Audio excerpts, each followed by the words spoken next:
To order. It is 5:30 and we are having a special meeting this evening. Because of the COVID-19 restrictions, our meeting tonight is being held virtually via Zoom.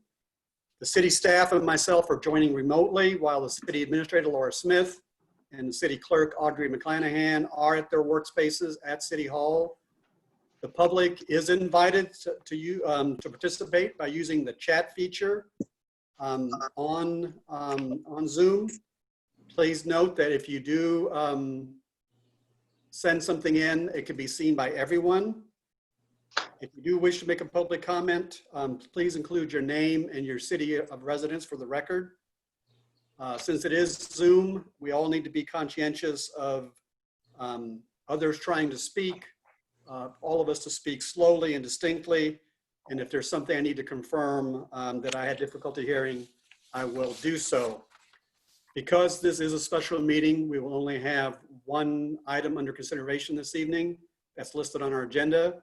And that item is the Mission Parks and Recreation Facilities Reopening Plan and Operational Controls. Before we get to that item, please join me for the Pledge of Allegiance.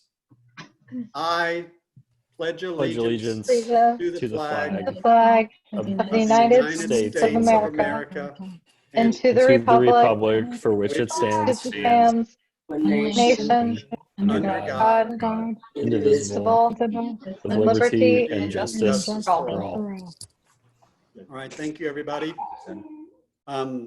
Audrey, would you please call roll? Yes, thank you. Sloshmacher. Here. Thomas. Here.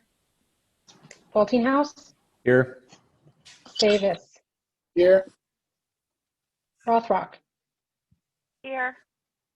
Edmund. Here. Kring. Here. Flora. Here. Thank you. All right, our one and only item is the Mission Parks and Recreation Facilities Reopening Plan and Operational Controls. Ms. Smith, would you please update us on this issue? Yes, Mayor. For those who maybe have not followed us throughout this process, we've been discussing the impacts of COVID-19 on our various city facilities, programs, and services for the last couple of months.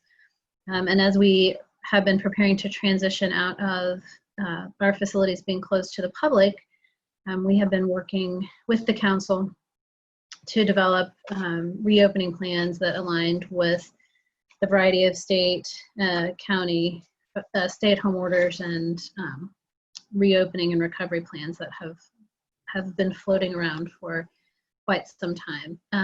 One of the things, we passed a resolution earlier in the month that addressed kind of some reopening schedules for other city facilities, but the council asked at that time that before they give a final green light on reopening and recovery of our parks and recreation facilities, that we bring back a much more detailed and specific operating plan. So that is what is included on your agenda this evening. I'm going to very quickly turn it over to Director Almany to kind of walk through, because he and his staff have been most instrumental in formulating and developing this plan, particularly as it relates to the operations of our community center. So with that, I think most of you are aware also that up until yesterday, we were operating under the Governor Laura Kelly's Ad Astra recovery plan. That plan sort of transitioned to guidance only as the result of a veto yesterday.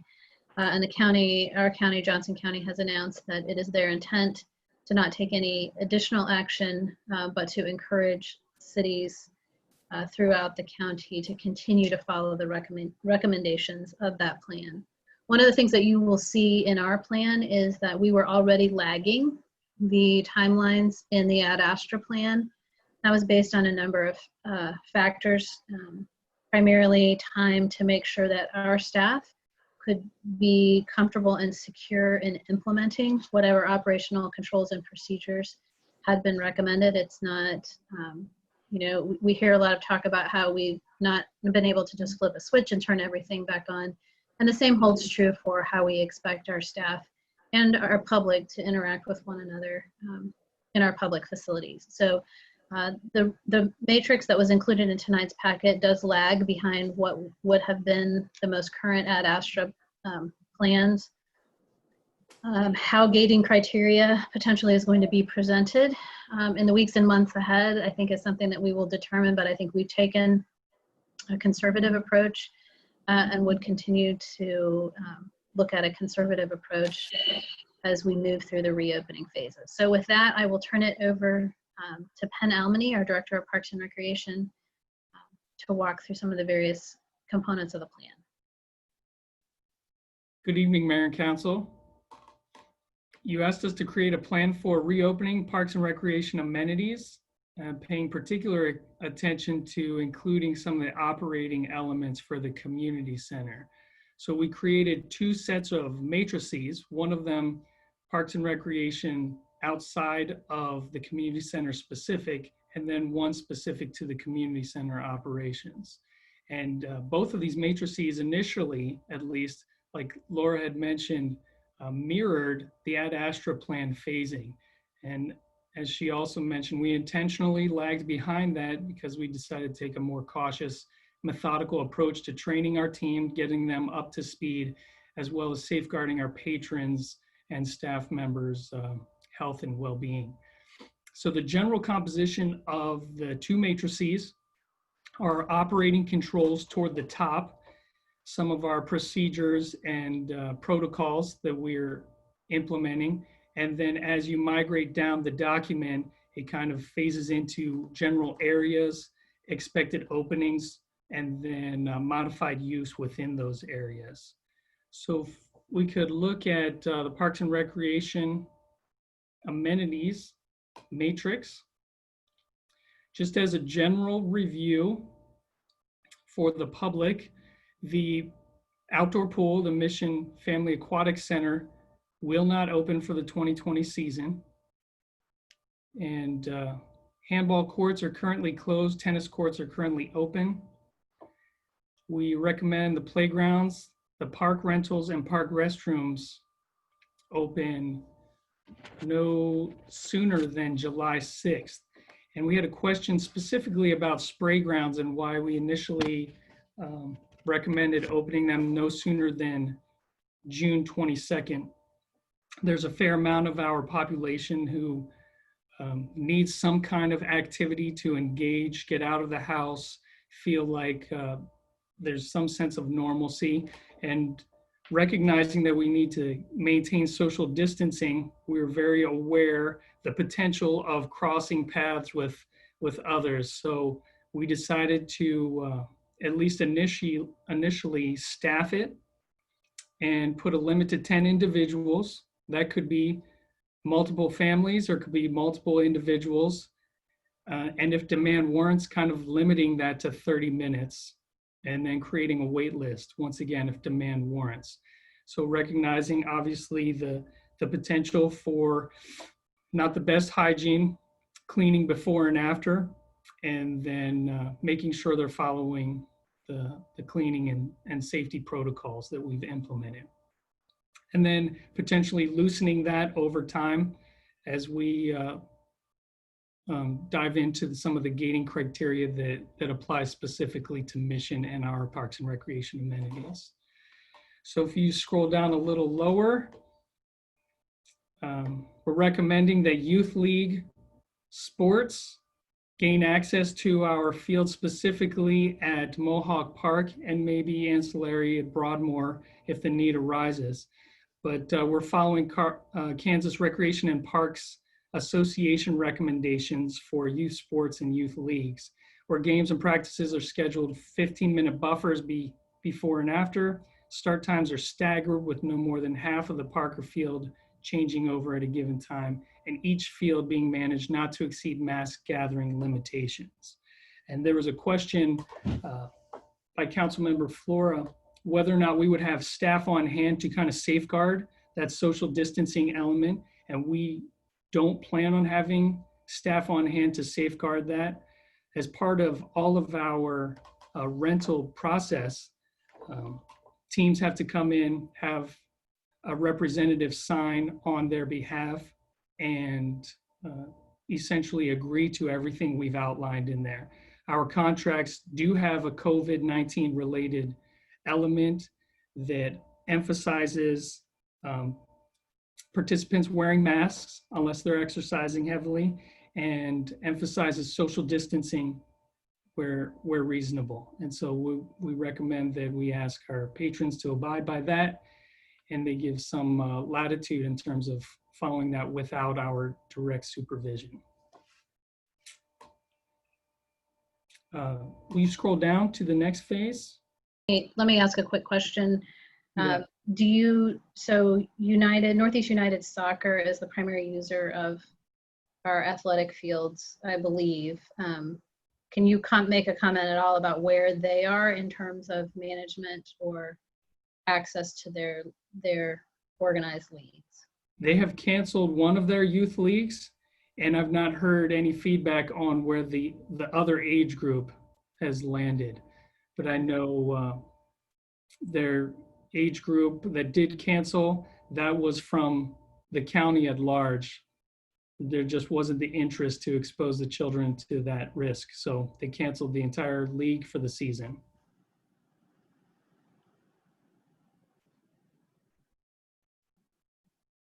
Okay, now we've got the community center reopening plan, and it's a 5-page long, pretty comprehensive.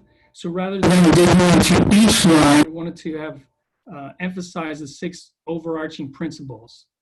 We're adopting and implementing enhanced cleaning and sanitizing elements.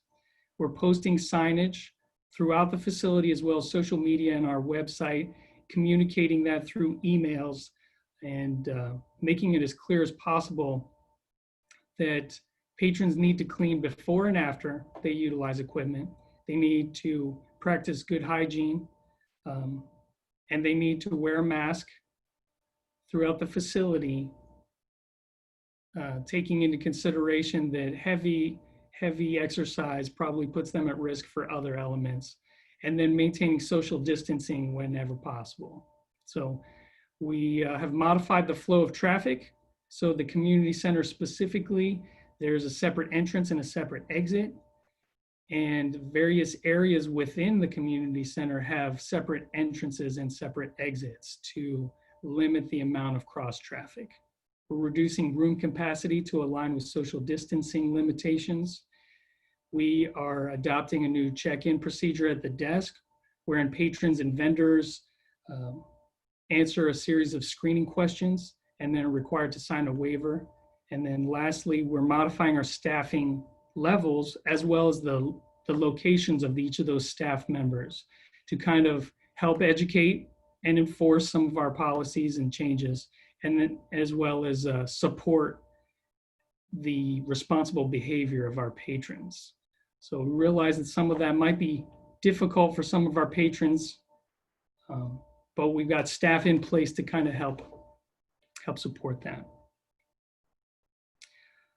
There was a question specifically about 10-year-olds. So can we scroll down to age restrictions? So phase 3, actually it was a little bit higher. There we go. Phase 3 open to 10 years plus due to open swim, gym use, racquetball, and pickleball availability. So the idea there is that 10-year-olds are responsible enough to take direction from staff and abide by it. And we've had great experience with our younger patrons, and we expect that they would follow our direction. We don't foresee too much conflict with social distancing because, once again, basketball, while it will be open, is going to be limited to just one basket. Pickleball is set up, social distancing in place, so we feel pretty comfortable there. And then the swimming that is open, if it's lap lane related, will be by reservation. And if it's open swim, typically that has parents accompanying the 10-year-olds or some sort of responsible adult. If we scroll down to personal training,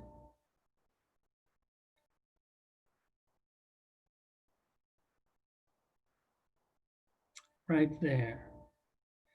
So there was a question in phase 2, what does personal training mean that it's a quality of life decision? A lot of our personal training is one-on-one with an instructor and someone who's rehabilitating a joint or muscle from an accident or some kind of surgery. So this is by reservation. It's by highly qualified and trained staff. We are doing that training next week, and we'll emphasize the importance of maintaining social distancing, that cleanliness element, and making sure the masks are worn wherever there isn't heavy exertion. There's another question on selectorized equipment. I don't know that we need to scroll up there. Where 6-foot spacing of equipment is mentioned throughout, does that mean both side to side and front to back? Yes. We do have some selectorized equipment that is in the middle of a floor, and that's got 6 foot on all sides. So cardio room specifically, we've got treadmills and our ellipticals back to back, but they're alternating which ones are being utilized. So there is 6 foot in between each patron on each one of those pieces of equipment. And then we do anticipate that once demand rises to that level, necessitating actually moving some of that cardio equipment down to the gymnasium and getting even more social distancing in place. And last question, at least I had prior to the presentation, was on rentals. So you'll notice phase 4 here, open to rental groups that adhere to Powell Community Center policies and standards. So that's a really important element to us, is that we sit down and have this conversation very candidly of the importance of safeguarding their participants as well as our staff and any patrons who are crossing paths. And we can't underscore that enough. So if they cannot agree to abide by our policies and standards, we just won't allow that rental to stand. So we're emphasizing social distancing, communicating that prior to the signing, and then making sure they agree to it. So I believe the question was, why is there a difference between mandating? So we're mandating that our patrons wear facial coverings while they're in the facility and allowing them to take it off under heavy exertion.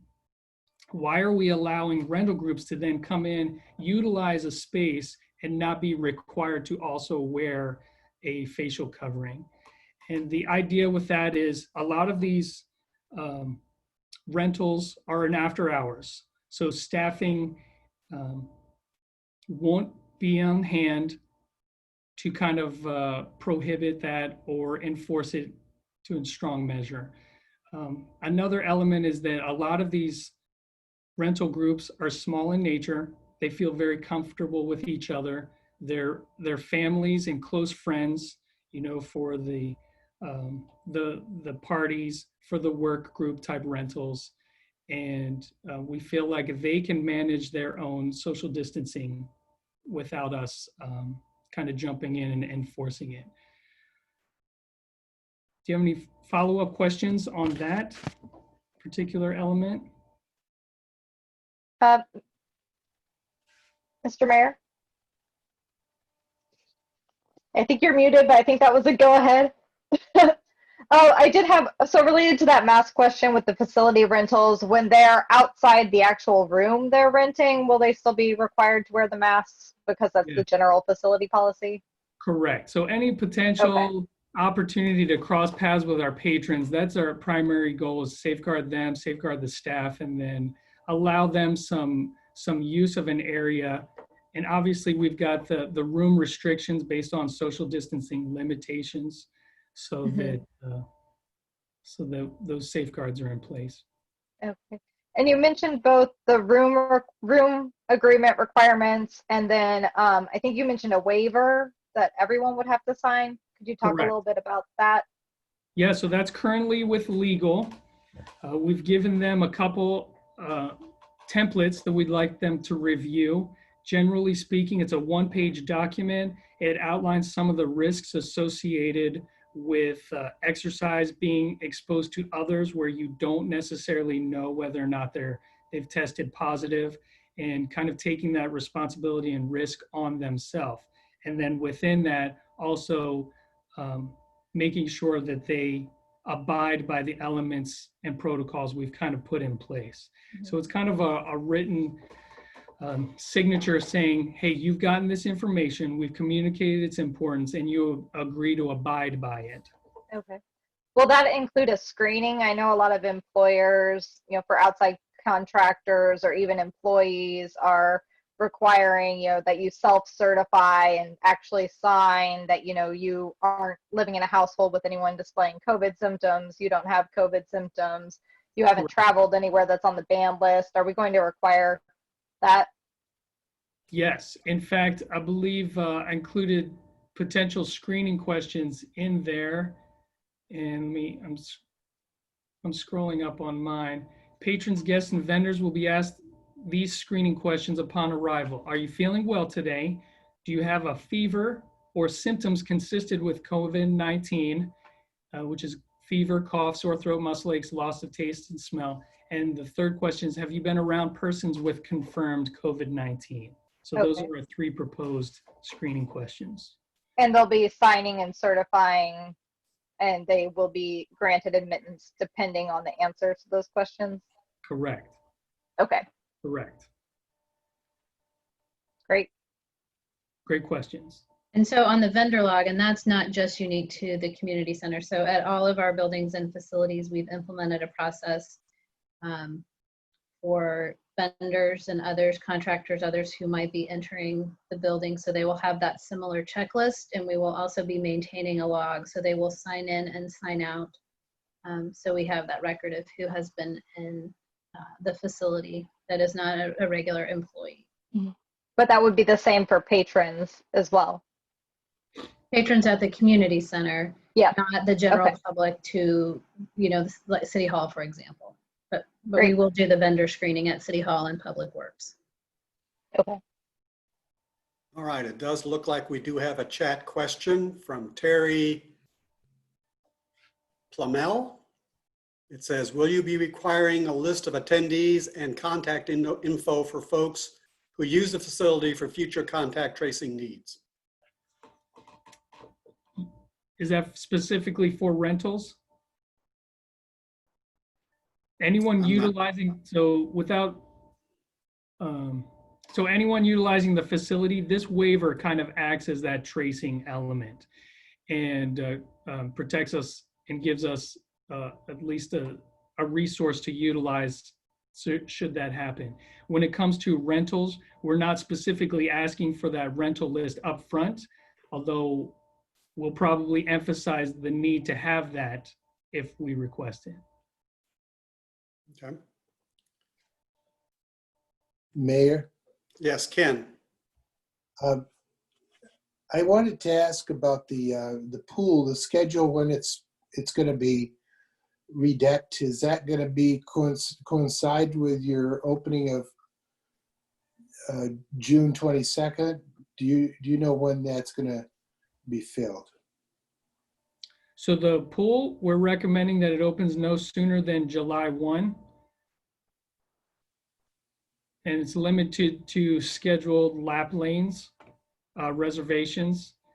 And then that would include an additional station for social distancing measures. So the idea there is we still have a fair amount of work to do training up our guards. They haven't been in place. They're a little deficient on all of the required training necessary to be in the pool. And that needs to happen prior to us feeling comfortable to open. And then once we do open, we really feel like there'll be a fair amount of demand all at once. There'll be this huge surge. We want to kind of create some order so that we can get patrons using it consistently without a lot of conflict. So that's why we have the reservation process. And Councilmember Davis, I think specific to your question, the pool deck resurfacing project would be completed if all goes according to plan, would be completed by that July 1st. So Okay. that And is the, driving some of that closure of the pool as well.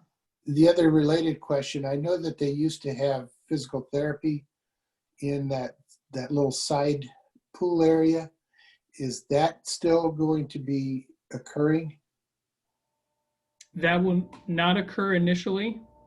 We're leaning towards phase 4 on that, just because we want to have any open swim, as much open swim as possible available for lap swims.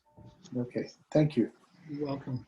Well, and I also believe, Penn, correct me, so the Stroke Foundation is a long-term contract partner of ours with the facility, but I believe that we've been in constant kind of conversation and communication with them about their needs and expectations. And we believe they don't have any intention of returning to the facility probably closer until the end of July. Is that accurate, Penn? That's accurate. Their exact words were, no sooner than mid-July will we be in your facility. I was actually thinking about CERC. Doesn't CERC Physical Therapy use that pool? They do, and we've been in contact with them and kind of outlined the same protocols for their vulnerable population, and they're very comfortable abiding by whatever recommendations we've got in place. All right, we have another chat question from Ray Rucker. Is racquetball with 2 people open, or when does it open? Yeah, so we recommend that racquetball with 2 people open up later rather than sooner. So is there a date associated with that? Is that fourth is it a phase 3 or? 4? So that's part of our phase 3, no sooner than June 22nd. Okay. Solly. I had a follow-up question about the masks and specifically the on again, off again masks with people exercising and then being, elsewhere in the facility, potentially going back to exercising or different equipment. I know the CDC recommendations are once it's off, it's got to stay off and you get a new mask. And there were a lot of comments in the survey, the user survey, about just, gym patrons can be kind of grungy. And so I was wondering, are we going to have recommendations or requirements as to what you're doing with your used mask? And if you're going to be putting back on that used mask, like, how is it being handled? Are you putting it on the ground? Do you have to have a bag with you? That sort of thing. Yes, so our plan was to create a video that outlines some of the restricted use area, highlights a lot of the modified use that we are expecting patrons to understand. And then within there, we had actually talked about that very same topic and the ability to take off the mask and maybe having some element of training so that you're not grabbing this specifically, but grabbing from here and then securing it somehow on your person in the meantime, and then placing it by the straps exclusively. And I think that would meet a lot of the education needs for our patrons. One of the things that I think we're not relying on as we reopen is for patrons to sanitize equipment or follow those procedures, themselves exclusively. And I think that was reflected in the survey. If they weren't wiping down equipment before, why would they do it now? And so as we move into this reopening, one of the things that you will see is a reminder that asks the patron to sanitize as they get both on and off of or use equipment. But we will have staff stationed so that the next patron cannot go onto that piece of equipment until the staff person has sanitized it as well. So we will not be relying on just the patrons to manage that sanitizing process. Right, and we anticipate, at least initially, while everyone's trying to understand some of this modified procedures, that our full-time team will be there to help out. So it's not just a part-time team member, expected to patrol 6 or 8 different individuals and when they're coming on and when they're exiting, but they'll have ancillary support there. And we're going to practice. Practice. All right, Debbie. Unmute, please. You're muted, Debbie. Penn, the matrix that has been put together is really good. It really defines timing and what's available and what's not. Is that on the website, and will we keep that continually updated? Thank you very much, Debbie. It is not currently on the website. Its first iteration is part of this packet, so you kind of see some really engaged citizens who've kind of gotten that information. Our intent is to highlight a lot of this content, not really give so much detail, and get it a very readable version online as soon as possible. So my goal would be this Friday, and making sure that that gets out on our social media, as well as the email to our patrons, and then on our website. Great, thank you. You're welcome. Trent. Thank you, Mayor. Penn, thank you for your explanations and walking us through this. I just had a question regarding, if someone does happen to have used our community center and then they come back and they test positive down the road, or, potentially after they've used the facility, is there any sort of like contingency plan or what we would do in the center itself to kind of combat that? I mean, would we, immediately close the area where they had been in? Is there sort of like a moratorium on activity for a couple of days while we would clean? Is there any sort of, I'm not quite sure how that would look. So I just didn't know if you'd give any thought to, like, if someone does test positive, what the next steps would be. Yeah, great question. Great question. We have thought about that, and that's pretty much the worst case scenario, right? So initially, that was the concern behind any reopening plan, is what happened on day one, you reopen, and then day two, someone says, hey, by the way, I'm sick and I was in your facility for 3 hours. So one of those elements was limiting patrons to 30 minutes in that cardio selectorized area. We want them in and out as quickly as possible so that they're not migrating. We've limited the congregation points, so there's less potential for them interacting with patrons for extended periods of time. And then in the case that someone is sick, we've got this waiver tracing element that we can at least reach out to some of those patrons, let them know this individual tested positive, please safeguard yourself in the time being. And then, yeah, absolutely double down on all of our cleaning, sanitation efforts. We probably would take a solid 2 days, although I believe because we do such a comprehensive cleaning midday and evening as part of this reopening plan, it wouldn't necessarily take an entire 2 days. I think there's no harm in hitting every area again. All right, Hillary, did you have a question? Yeah, thank you, Mayor, and thank you, Penn. I had a question regarding the gating and following. What will the phase movement look like now that there really aren't hardline stipulations coming from the state? We have the recommendations, but what will it look like for Mission to move from one phase to the next? Right. So I love the fact that our phasing is detached from Kansas now. There was a lot of angst and frustration tied to their daily mobilization of that gate. And so I think it's in our best interest to have that in-house, and that's going to be following the data from our region, from our city, and then Laura and her command team meeting together and giving us recommendations on when we hit that next phase. So I anticipate a lot of that decision will be based off of, obviously, some of the data from the region, numbers trending down, and then the actual participation rates within the community center.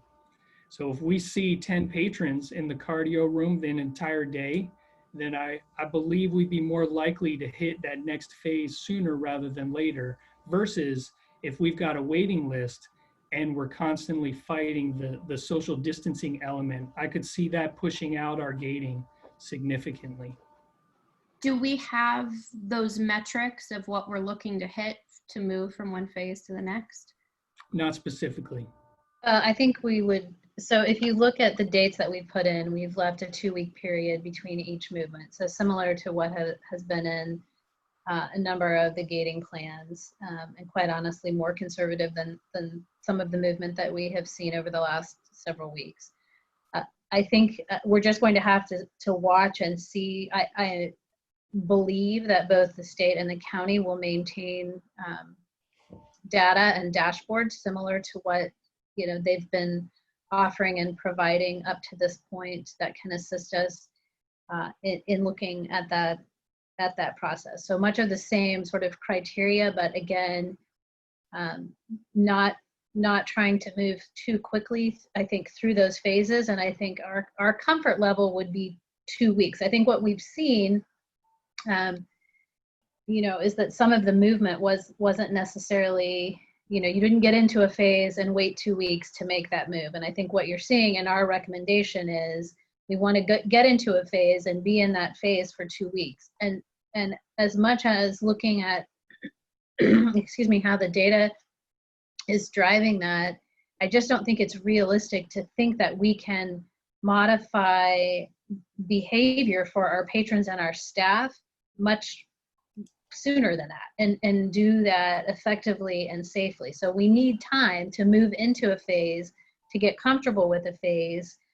And then not only as we look at, the public health criteria, but where are we in terms of just a facilitation and management standpoint of being able to handle that. I think it will be a combination of those two things.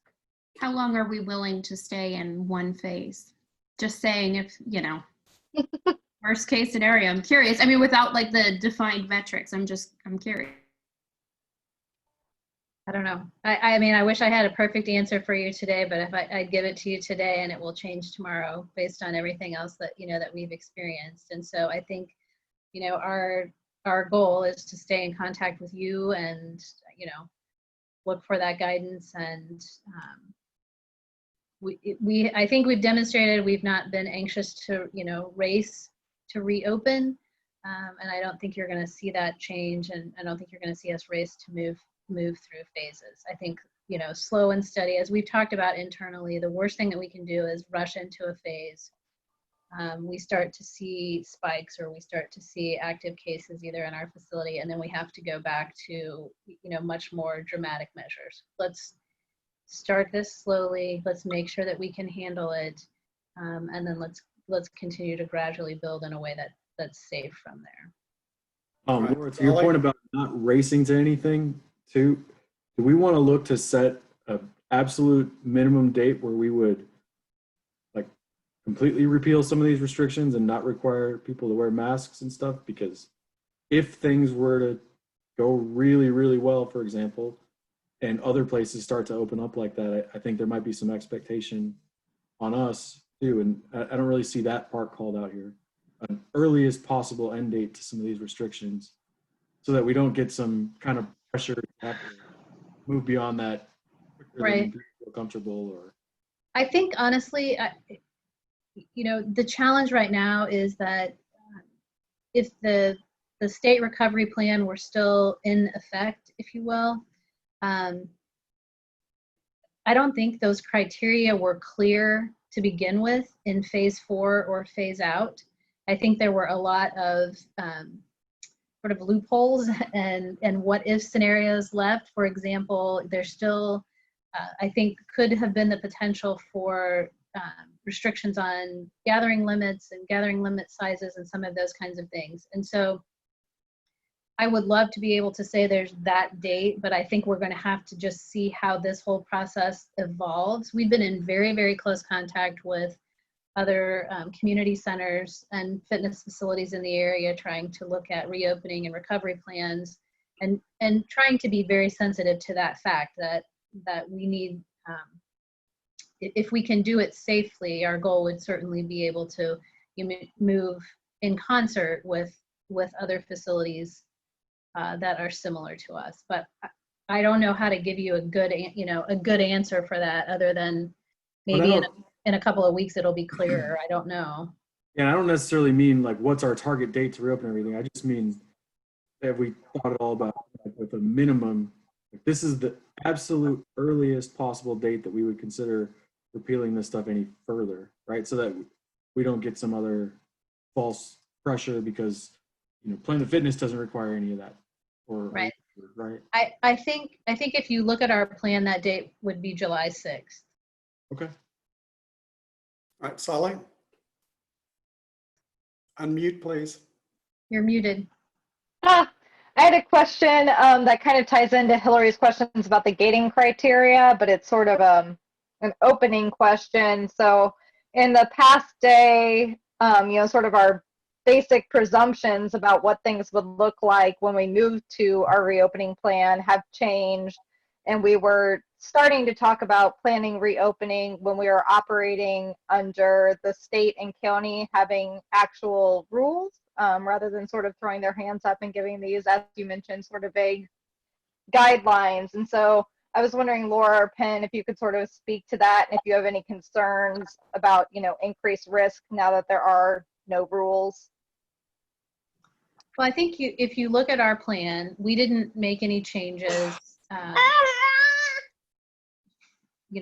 following last week or kind of last week's legislative session and the governor's veto and all of that. So if you look at, in theory, if the state plan had still been in effect, we could have moved into phase 2 with our community center last Friday, on May 22nd.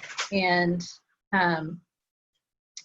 we pushed that. Originally, we had kind of talked about even a June 1st opening, but the more we talked about it, the more we thought, we really need to look at that transition to phase 2 no sooner than June 8th. And that's, that remains kind of our recommendation with the gathering limits of 15.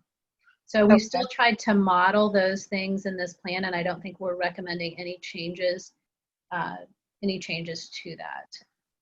So staff's conclusion is it's still adequately conservative, even if we're operating in a state with no rules. We'll see. I think yes. And again, I think just as an example, the one we've been tracking very closely is Overland Park's Matt Ross Community Center.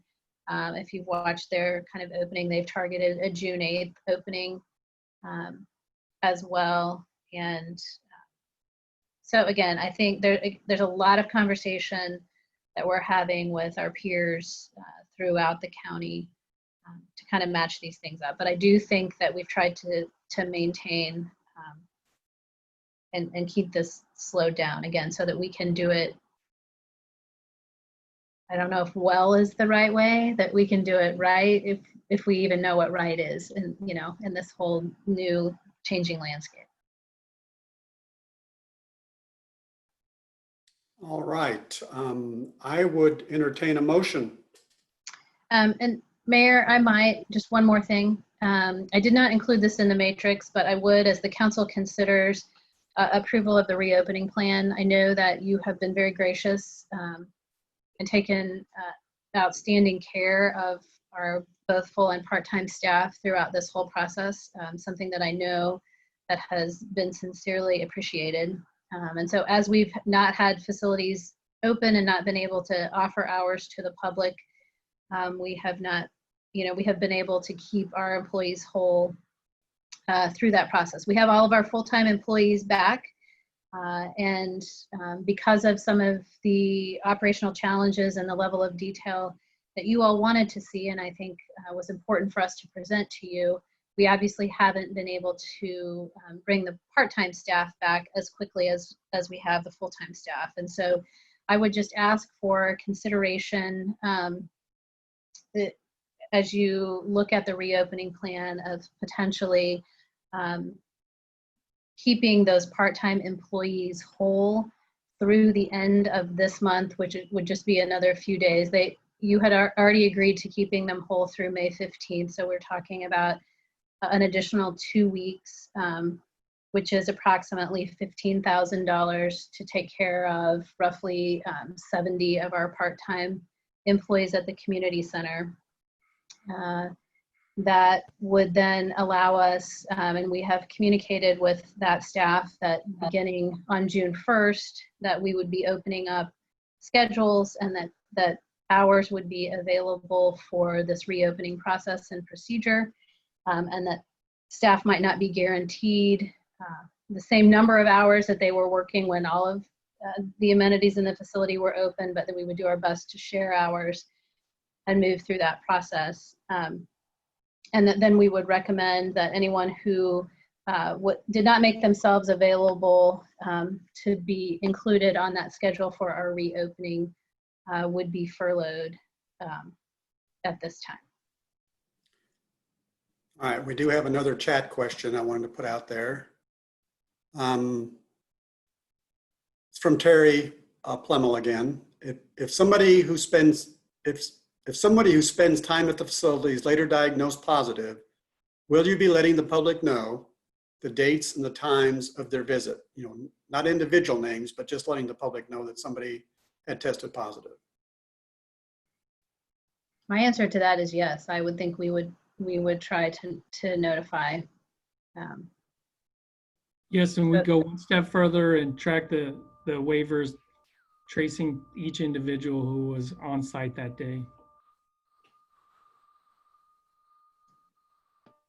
All right, so I would entertain a motion. Mayor, Yes, Ken. do we want to incorporate in the motion the guarantee of the pay for part-time help, part-time staff during the period of May 15th through June 1st? May 31st. May 31st, sorry. That's okay. Yes. Yes.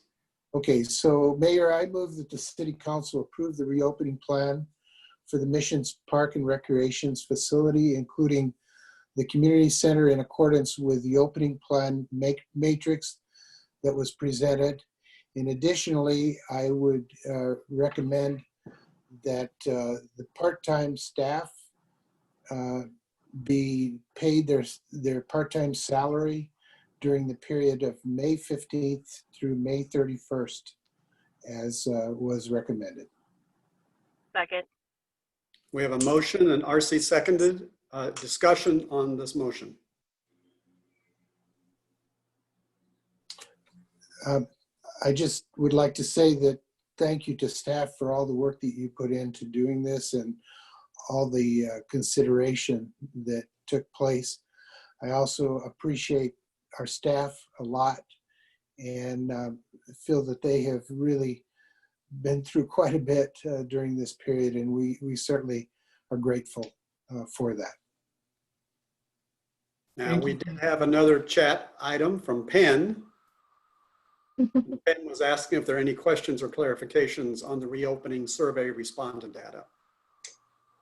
I thought it was great. We got so many responses, so good job publicizing that. The main conclusion seemed to be that people are gross when they work out, and that wasn't really a surprise. So,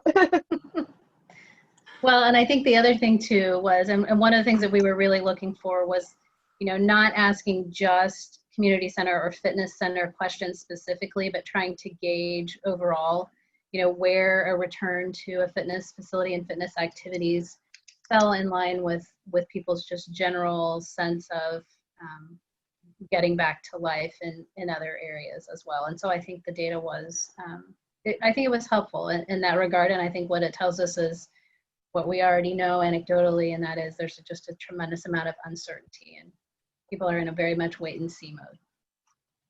Hillary. I just had a quick question for Penn. I was just going to ask if regarding the splash ground, if we had considered allowing it only to be open to either residents or members of the pool or members of Sylvester Powell. That's part of my question. And the other part was just a recommendation that we consider having an online sign up for those 10 people that go to the splash ground if and when it opens. Mainly because, as a mom, it's extremely challenging to pack up the kids, go somewhere, and then expect people to potentially wait. And, that sounds like just a lot. So I would recommend making online reservations a possibility. Yeah, that's great feedback. And honestly, we're open to anything that kind of smooths out any surge in demand. So our big concern was day one, there's 30 people waiting to use it, and we needed to have a gatekeeper making sure that they were all practicing social distancing. So we'll definitely implement safeguards to make sure that all of our patrons can utilize it safely and have a great experience, because there's no fun, like you mentioned, being on a waiting list, having to sit in the car for 45 minutes until you get your 30-minute shot at a spray ground. That kind of defeats the entire point of having this set up this way. So we'll look at making sure that that doesn't happen. Solly. Yeah, I was just wondering if the packet online would be updated with the survey data. I thought it was really useful both for considering the community center, but also, like you mentioned, Laura, just sort of where people are at. And I thought especially the other responses people might be interested in, and kind of just getting a perspective, you know, from 730 of our community members. How are you feeling? You know, what are your worries? You know, not everyone thinks the same. And so I think making that available could be good. Yes, we can certainly do that. Anything else? All right, seeing none, we have a motion and a second. Audrey, please call for the vote. Inman, Aye. Flora, Aye. Davis, Aye. Thomas, Aye. Kring, Aye. Boltinghouse, Aye. Rothrock, Aye. Flashmacher. Aye. Motion carried. Thank you. All right.